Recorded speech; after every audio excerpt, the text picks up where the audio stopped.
दर्शकबिन नमस्ते। टाइम्स टेलिभिजनद्वारा प्रसारण हुने खबर खुलासा हेर्नको निमित्त आफ्ना टेलिभिजन सेट अगाडि र इन्टरनेटका माध्यमबाट संसारभरि हामीलाई हेर्नुहुने सम्पूर्ण आदरणीय दर्शकबिनमा स्वागत अभिवादन गर्न चाहन्छु। म वीरेन्द्र मन। प्रधानमन्त्री केपी शर्मा ओलीले आज बडा दशैं अन्तर्गत बडा दशैंको अवसरमा विजयादशमीको अवसरमा शुभकामना सन्देश दिनुभएको छ। स्वाभाविक हो, प्रधानमन्त्री हुनुहुन्छ ज आफ्नो देशका जनताका प्रगतिका निमित्त कामना गर्नुपर्ने उहाँको प्रमुख दायित्व पनि हो र सोही क्रममा आज प्रधानमन्त्रीले शुभकामना सन्देश दिनुभएको छ। यति मात्र त ठिकै थियो, शुभकामना दिनुभयो, यो सामान्य हो।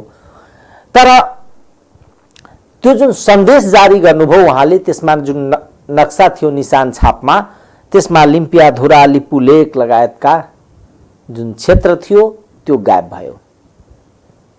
कतिपयले विभिन्न प्रकारका यसको टिप्पणीहरू गरे, विभिन्न दृष्टिकोण र कोणबाट यसको विश्लेषणहरू भए।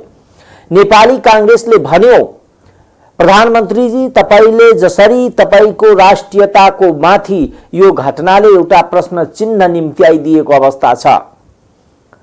प्रधानमन्त्री निवास बालुवाटारमा भारतका गुप्तचर विभागका प्रमुखले सोझै प्रवेश पाएको एक दिन नबित्दै यो शुभकामना सन्देशमा त्यो कुरा आएको छ कि यो देशमा कुनै अर्को देशका गुप्तचर निकायका प्रमुखले सोझै प्रधानमन्त्रीसँग भेट्न पाउँछ र के उहाँको त्यो ओहदा त्यो मिल्छ र? यो एउटा गम्भीर प्रश्न हो र यसको प्रधानमन्त्रीको कार्यालयले जवाब दिनुपर्छ। आज चौतर्फी प्रधानमन्त्रीको आलोचना भइरहेको छ र नेपालको इतिहासलाई केलाउँदै हो भने पटक पटक विदेशी सामु हाम्रो राजनीतिक कर्मीहरू नतमस्तक भएको अवस्था पनि छ। आफ्ना स्वार्थ कुर्सी जोगाउनको निमित्त हरेक ठाउँमा सम्झौता सन्धिहरू गरेका छन् र देखिएको इतिहास छ। कतिपयले त के भनिरहेको अवस्था छ भने राजा ज्ञानेन्द्र, तत्कालीन राजा ज्ञानेन्द्रको बहिर्गमन पनि, ती बहिर्गमनको जुन ताना बाना बुनियो त्यसको एउटै कारण थियो कि उहाँले एक प्रकारले आफ्ना आरान केही राख्नुभयो र त्यो आरान भनेको बुझाइ के रह्यो भने यो चीन प्रतिको उहाँको झुकाव हो र त्यो क्रममा उहाँलाई जुन नारायण हिटी राजदरबारबाट बहिर्गमन गरियो, नेपालमा गणतन्त्र आयो। गणतन्त्र आइसकेपछि हामीले आफ्ना राष्ट्रको निमित्त, हामी आफ्नो निमित्त सार्वभौम बन्नुपर्ने हो। यसैको नाम हो गणतन्त्र। आत्मसम्मान, स्वाभिमान र पहिचानको कुरा थियो। तर जुन प्रवृत्ति विगतमा देखिएको थियो राजनीतिक कर्मीहरूको, त्यो प्रवृत्ति पनि अहिले पनि देखियो। त्यो बेलामा पनि सन्धि सम्झौताहरू गर्दाखेरि हामीलाई क्षति हुने खालका सन्धि सम्झौताहरू गर्यो र यो पटक पटक यस्तो खेलहरू हामी कहाँ भइरहेको अवस्था छ र यसले कतै न कतै के देखाएको छ भने वास्तवमा यो जति सुकै व्यक्तिले राष्ट्रियताको कुरा गरे पनि, सार्वभौम सत्ताको सम्पन्नताको कुरा गरे पनि, तर यथार्थमा के हो भने उहाँहरूको त्यो चिन्तन हुँदै होइन भने एउटा देशको गुप्तचर निकायका प्रमुखले सोझै प्रधानमन्त्रीसँग भेट्न पाउँछ र के हाम्रो देशकै गुप्तचर निकायका प्रमुखले सोझै भारतका प्रधानमन्त्रीसँग भेट्न पाउँछ र? कदापि पाउँदैन। तर हामीले गर्यौं। यो कूटनीतिक मर्यादाको विपरीत पनि हो, आचरण पनि विपरीत हो र यसको विषयमा सरकारले प्रश्न पार्नुपर्छ। आखिर के कुरा भएको थियो? किनभने जुन कुराहरू बाहिरिए, जुन कुरा आयो त्यसपछि लगत्तै आज प्रधानमन्त्रीको नक्सामा जुन सन्देश आयो त्यसमा त्यो कुराहरू देखियो र यो सबैले के सन्देश दिइरहेको अवस्था छ भने केपी शर्मा ओली जो राष्ट्रियताको प्रखर वक्ताको रूपमा प्रखर पहिचान बनाएका थिए, के सत्ताको बहिर्गमन हुने डरमा के नतमस्तक भएकै हो त?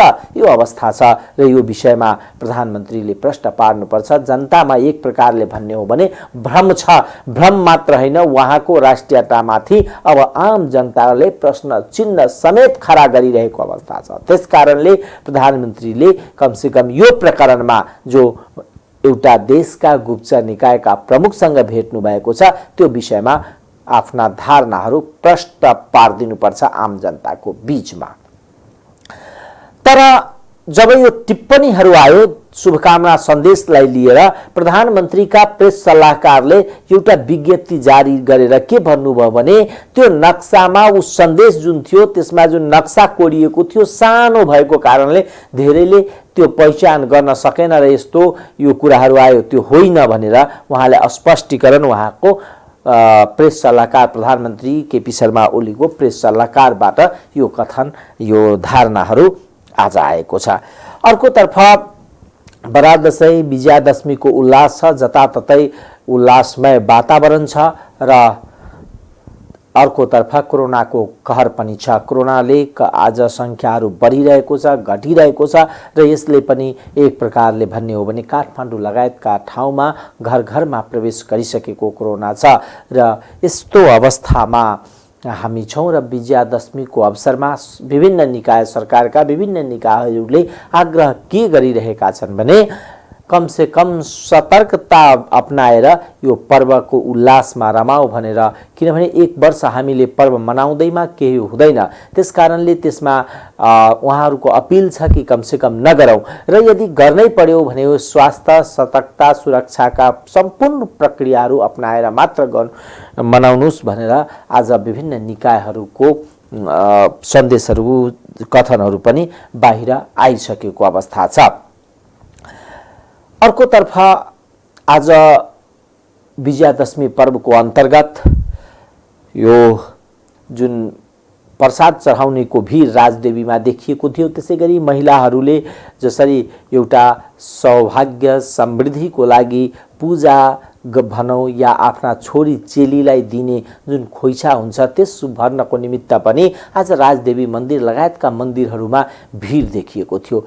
सरकारले र स्थानीय क्लबहरूले तयारी गरियो कि यदि भिड बढ्छ भने हामी मन्दिरमा सर्वसाधारणको दर्शनलाई, प्रवेशलाई निषेध गरिदिन्छौँ, तर त्यो सम्भव भएन र जो विगतभन्दा अलिक कम त देखिएको थियो तर जुन भिड थियो त्यो भिडमा कमी आएन र अवस्था यस्तै थियो। अब हामी तपाईलाई देखाउँदैछौँ। यो कोरोनाको प्रसङ्गबाट कार्यक्रम सुरु गरौँला, तर सबभन्दा पहिला राजदेवी मन्दिरको अवस्था के थियो आज तपाईहरू हेर्नुहोस् र अनुमान लगाउनुहोस् सरकारले गरिरहेको जुन आग्रह छ त्यसलाई आम जनताले कति पालन गरिरहेको छ र यो कोरोनाको बीचमा सरकारले गरिरहेको आग्रह पनि हाम्रो निमित्त हो। त्यसकारणले यो आरोप प्रत्यारोप फलानो राजनीतिक दलले यस्तो गर्यो, उसले पार्टी प्रवेश गराउन पाउँछ कि पाउँदैन, हामी मन्दिरमा पूजा गर्न पाउँछौँ कि पाउँदैनौँ, यो सबै कुराहरू तफसिलका विषय हुन्। विषय के हो भने यदि कोरोना संक्रमित बीचमा पड्यो भने त्यसले सार्यो भने अवस्था के होला, यसकारणले यसतर्फ सचेतता हुनुपर्छ। तर स्थानीय प्रशासनले पनि जसरी आज सतर्कता देखाउनु पर्ने हो त्यो नदेखाएको अवस्था थियो र यसरी भिड देखिएको थियो, मास्कको प्रयोग गरिएको थिएन, सेनिटाइजरको कुरा छोडिदेऊ र जो न्यूनतम कमसे कम मास्क प्रयोग गरेर पनि जानुपर्ने त्यो पनि अवस्था थिएन। तपाईहरूलाई राजदेवी मन्दिरका ती भिडका दृश्य देखाउँदैछु, त्यसपछि अन्य प्रसङ्गमा चर्चा गरौँला। राजदेवीजीको मन्दिरमा सार्नुभएका सम्पूर्ण श्रद्धालु भक्तजनहरूमा मङ्गलमय शुभकामना व्यक्त गर्दै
राजदेवीजीको मन्दिरमा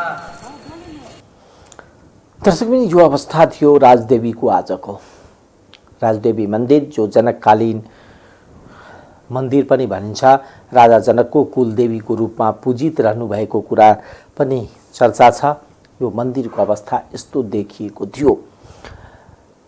कोरोनाको कहरको बीचमा यसरी हामीले हिलचक्राइ गरेर मन्दिरमा जसरी पूजापाठ हामी गरिरहेका छौँ, भिड अत्याधिक बढिरहेको छ। यस्तो अवस्थामा कतै न कतै आउने दिनमा विकराल अवस्था ल्याउला कि भन्ने चिन्ता पनि छ र यसतर्फ तत्काल सबैको ध्यान जानुपर्छ। केवल स्थानीय प्रशासनले आएर हामीलाई रोक्देला, हामी मन्दिरमा बन्द गरिदेला, त्यो भन्दा पनि हामीले न्यूनतम आफ्ना सुरक्षाहरू कसरी अपनाउन सक्छौँ त्यसतर्फ ध्यान दिनुपर्ने। आफ्ना घरमा बसेर पनि यदि हामी धर्मशास्त्रलाई मान्छौँ भने आफ्नो घरमा बसेर पनि यदि हामी राजदेवीलाई त्यहीबाट स्मरण गर्छौँ भने त्यहाँबाट पनि हाम्रो पूजा स्वीकार हुन्छ र हामीले त्यहाँबाट पनि फलफुल प्रसाद चढायो भने पनि पूजा स्वीकार हुन्छ। त्यही पुग्नुपर्छ भनेर त्यो अवस्था छैन जतागतै। किनभने विभिन्न धर्मग्रन्थमा भनिएको छ, हरिव्यापत सर्वत्र समाना, अर्थात् भगवान जताततै व्याप्त हुनुहुन्छ यो पृथ्वीमा। र हामीले प्रेमले उहाँलाई आराधना पूजा गर्यो भने जहाँ पनि भगवान हामीलाई त्यही फल दिनुहुन्छ। त्यो अवस्था छ र यसतर्फ खास गरेर यो अहिलेको जुन विषम परिस्थिति छ त्यसमा सर्वसाधारणको सतर्कता नितान्त आवश्यकता रहेको छ। अब कोरोनाको कुरा गर्ने हो भने आज प्रदेश नम्बर 2 को कुरा गर्ने हो भने प्रदेश नम्बर 2 मा 81 जना आज संक्रमित हुनुभएको छ, जसमा 63 पुरुष र 18 जना महिला हुनुहुन्छ। धनुषामा 12 जना, महोत्तरीमा 4 जना, सिरहामा 10 जना, बारामा 3 जना, पर्सामा 10 जना, रौतहटमा 11 जना, सप्तरीमा आज 27 जना संक्रमित हुनुभएको प्रदेशका स्वास्थ्य निर्देशनालयले जारी गरेको यो तथ्याङ्क तपाईहरु समक्ष राख्छु। समग्र नेपालको अवस्थालाई कुरा गर्ने हो भने आज 4000 जति संक्रमित भएको अवस्था छ। पछिल्लो 24 घण्टामा नेपालमा थप 4449 जनामा कोरोना संक्रमण तथा जनसंख्या मन्त्रालयले जनाएको छ। मन्त्रालयको आधिकारिक वेबसाइटका अनुसार शुक्रबार नयाँ थपिएका कोरोनाका संक्रमितसँगै नेपालमा कोरोना संक्रमितको संख्या 1,53,800 पुगेको बताइएको छ। यो सँगै देशभर सक्रिय संक्रमितको संख्या हालसम्म 46,691 पुगेको छ। यसैगरी पछिल्लो 24 घण्टामा कोरोना मुक्त भएर 2668 जना डिस्चार्ज भएका छन्। यो सँगै नेपालमा हालसम्म कोरोना मुक्त हुनेको संख्या 1,05,488 पुगेको छ। त्यस्तै पछिल्लो 24 घण्टामा नेपालमा थप 17 जनाको कोरोना संक्रमणबाट मृत्यु भएको स्वास्थ्य तथा जनसंख्या मन्त्रालयले जनाएको छ। यो सँगै नेपालमा कोरोना संक्रमणबाट मृत्यु हुनेको संख्या 829 पुगेको छ। स्वास्थ्य तथा जनसंख्या मन्त्रालयका अनुसार हालसम्म पीसीआर विधिबाट 13,67,016 परीक्षणहरू गरिएका छन्। 24 घण्टामा जम्मा 16,863 पीसीआर परीक्षण भएका छन्। हालसम्म क्वारेन्टाइनमा रहनेको संख्या 3,590 जना रहेका छन्। त्यसैबिन अहिले जनकपुरको कुरा गर्ने हो भने जनकपुरका विभिन्न ठाउँमा अहिले माटोको प्रतिमा बनाएर पूजापाठ गर्ने, भगवतीको आराधना गर्ने कार्यहरू अहिले पनि भइरहेको छ र सोही क्रममा आज सप्तमी तिथि भएको कारणले अर्को सामाजिक सञ्जालमा एउटा चर्चा या लेखाइ या सर्वसाधारणको भनाइ के आइरहेको थियो भने आज 2077 साल 7 महिना 7 गते सप्तमी तिथि अर्थात् यो सबै 7 को अवस्था छ र यो यस्तो जुन जोर छ या यस्तो जुन संयोग छ त्यो धेरै वर्षपछि मात्र बन्ने हो भनेर र त्यो संयोग पनि आज देखिएको छ र विभिन्न शक्तिपीठहरूमा फूलपाती भित्र्याइएको छ। भव्य रूपमा विभिन्न प्रक्रियाहरूद्वारा कतै वैदिक र लौकिक परम्परा अनुसार पनि पूजा भएको छ। वैदिक अनुसार त्यसलाई भित्र्याइएको छ, लौकिक अनुसार त्यहाँ सर्वसाधारणहरू खास गरेर महिलाहरू आफ्ना मैथिली भाषामा गीत गाएर माताका आराधनाहरू पनि गरेका छन्। यो तमाम प्रक्रियाहरू आज देखिएको थियो र अर्कोतर्फ खास गरेर माटोको प्रतिमा बनाएर विभिन्न चौकहरूमा यो पूजापाठ भइरहेको छ। सरकारले भिडभाड नगर्न पनि देशभरका शक्तिपीठमा श्रद्धालुको भिड लागेको छ। मिथिलाञ्चलमा मन्दिरमा पनि पूजा अर्चना भइरहेका छन्। ठाउँ ठाउँमा दुर्गाको मूर्ति बनाइएको छ। मिथिलाञ्चलका अधिकांश ग्रामीण क्षेत्रमा समेत मूर्ति पूजाको आकर्षण हेर्न लायक छ। यति बेला मिथिलावासी देवी देवतालाई परिवारका सदस्य जस्तै ठान्छन्। त्यसैले मूर्ति निर्माण अघि विवाहित बेहुली झै नवदुर्गाको माइतीमा भित्र्याइने परम्परा छ। पूजा अवधिसम्म देवीलाई माइती आएकी चेलीलाई जस्तो मिठो परिकार अर्पण गरिन्छ अनि मूर्ति सेलाउने बेलामा समुदायन गाइने परम्परा पनि रहेको छ। अर्थात् त्यो जुन व्यक्तिको एउटा आफ्नै छोरीको जन्मदेखि लिएर जुन विदाई गर्ने परम्परा छ त्यो अवस्थासम्मको वर्णन मिथिलामा यो देवी भगवतीको पूजापाठमा हेर्न सकिन्छ। एउटा अनौठो परम्परा छ र त्यसका विभिन्न कारणहरू र त्यसका जुन पण्डितको वैदिक तर्कहरूलाई पनि हेर्ने हो भने त्यसका पनि केही कारणहरू छ र सबै हामीले तपाईलाई जानकारीमूलक हिसाबमा प्रस्तुत गर्न चाहन्छु यो रिपोर्ट मार्फत। आज हामी आइपुगेका छौँ जनकपुरको रामानन्द चौक स्थित यो दुर्गा पूजा पण्डालमा। खास गरेर यसको मिथिलामा कुरा गर्ने हो भने मिथिलामा प्राचीन कालदेखि देवीको प्रतिमा बनाएर पूजा गर्ने परम्परा छ। आज हामी त्यसैको विषयमा बुद्धिजीवी र भइरहेको यहाँका विज्ञहरू जो हुनुहुन्छ अर्थात् पुरोहितहरू जो धर्मका ज्ञाताहरूसँग उहाँहरूसँग गरेर मिथिलामा किन यो प्रतिमा बनाएर पूजाको शुभारम्भ कसरी भयो, यसका ऐतिहासिकता महत्त्वहरू के छ र खास गरेर त्यो पूजा पद्धतिहरू के छ, यी विषयहरूमा तपाईहरु समक्ष जानकारी दिन्छौँ।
रामन चोकमा वर्षौंदेखि हुँदै आएको यो पूजा दुर्गा पूजा पण्डाल स्थलमा छौँ र हामीसँग हुनुहुन्छ रामानन्द युवा क्लबका अध्यक्ष मनमोहन शाह। उहाँसँग हामी यो समग्र पूजाको विषयमा कुराकानी गर्छौँ।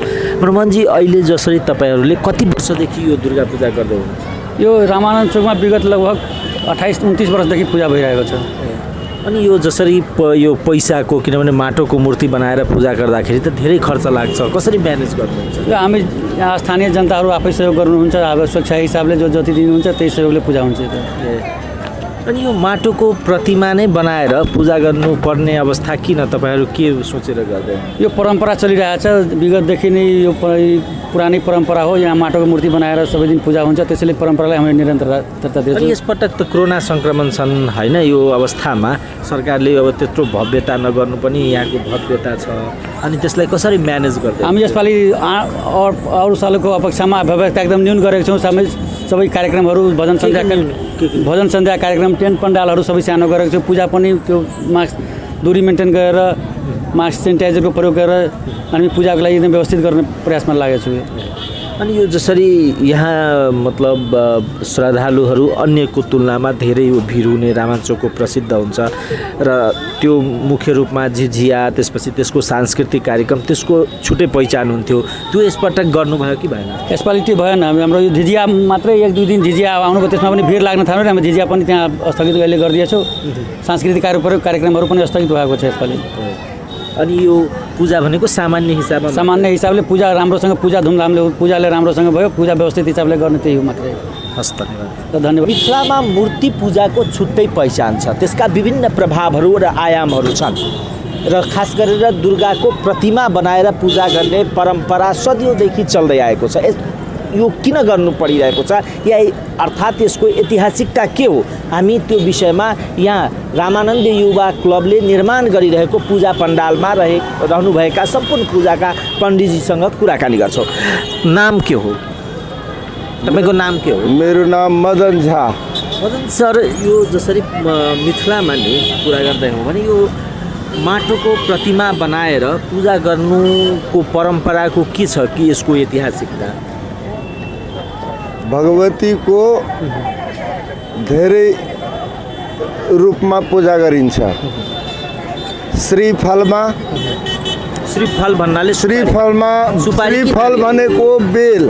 अच्छा, बेलमा माटोको प्रतिमा बनाएर त्यसपछि तपाईँको चित्रपटमा फेरि धातुको प्रतिमा बनाएर, त्यसै प्रकारले यो शरदकालीन आश्विनको विशेष पूजामा 4 प्रकारको नवरात्रा हुन्छ। 4 वर्षमा 4 चोटि नवरात्रा हुन्छ।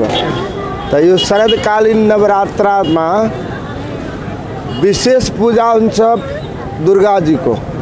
विशेष पूजामा हाम्रो प्राचीन कालदेखि परम्परा छ। हाम्रो भगवतीको प्रतिमा माटोको बनाउने, प्राण प्रतिष्ठा गर्ने, विधिवत पूजन पाठ गर्ने, वेदको रीतिले पूजन पाठ हाम्रो शास्त्रीय अनुसार हुन्छ। त्यसै अनुसार उहाँको पूजन पाठ सबविधि गरेर पूजा अर्चनामा सबैजना लाग्ने।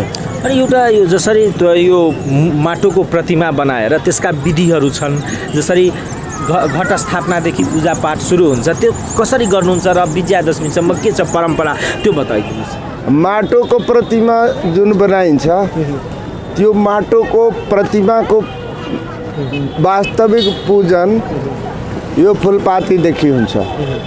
त्यो भन्दा पूर्व माटोको प्रतिमा प्राण प्रतिष्ठा भएको हुँदैन।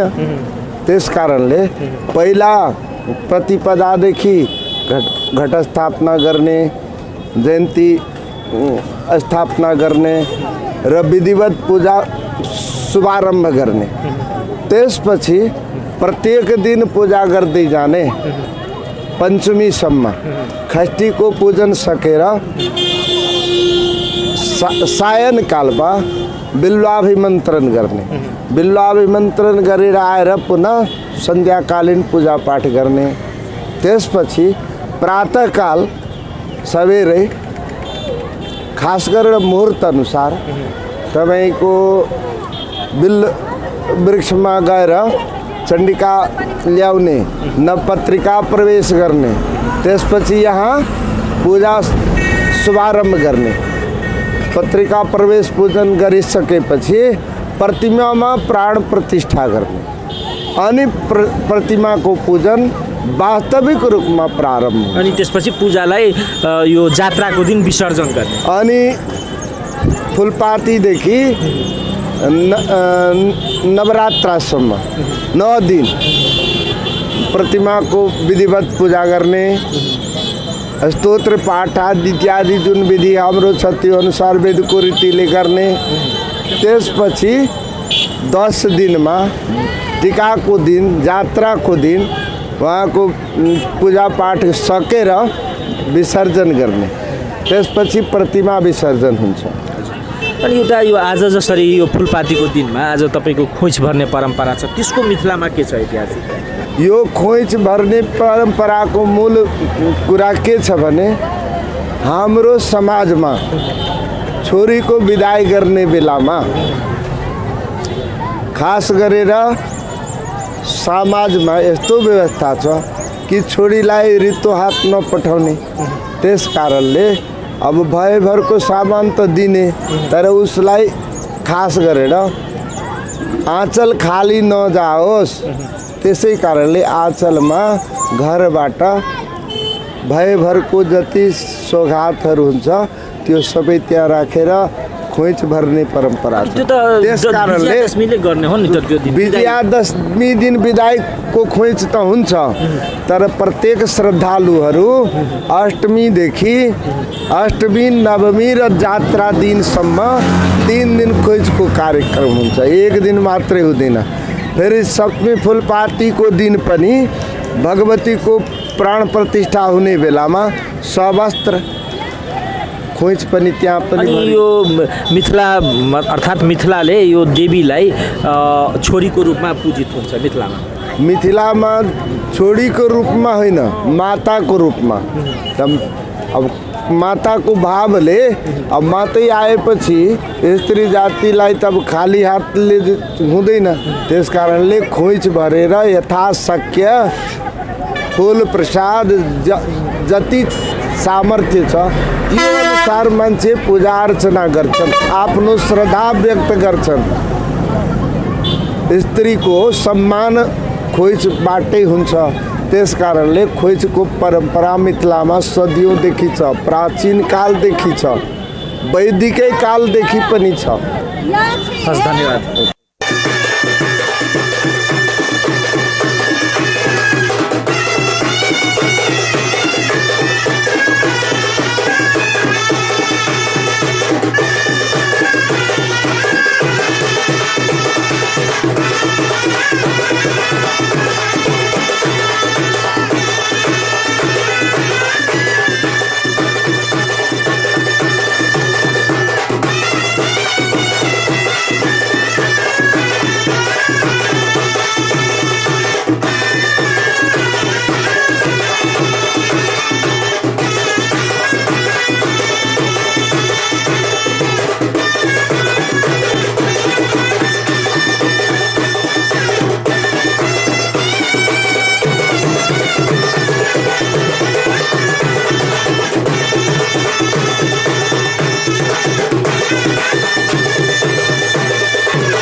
दर्शकबिन, मिथिलामा हुने गरिएको माटोको मूर्ति अर्थात् प्रतिमा बनाएर पूजा गर्ने जुन पद्धति छ त्यसको विषयमा तपाईहरु समक्ष यो रिपोर्ट मार्फत जानकारी दियो। फूलपाती भित्राइएको छ। दशैंको अब करिब करिब समापनतर्फ हामी गइरहेका छौं। टीका लगाएर मान्यजनको आशीर्वाद लिने समय आउँदैछ, तर हामीले कमसे कम आफ्नो गाउँ घरमा यसरी विगत जस्तो उल्लासमय यो दशैं मनाएका थियौं, त्यसमा कमसे कम सतर्कता अपनाएर यो दशैं मनाउनु पर्छ र यसले मात्र खास गरेर यो कोरोना संक्रमणको लाई कमी गर्ने अवस्था छ। त्यसकारण यसतर्फ सचेत भएर मात्र स्वास्थ्य सुरक्षाहरूलाई अपनाएर कोरोनाको यो घरको बीचमा दशैंको उल्लासमा मनाऊ रमाऊ। आजको कार्यक्रमबाट बिदा चाहन्छु। अर्को दिन अर्को विषयवस्तु लिएर फेरि उपस्थित हुनेछु। नमस्कार।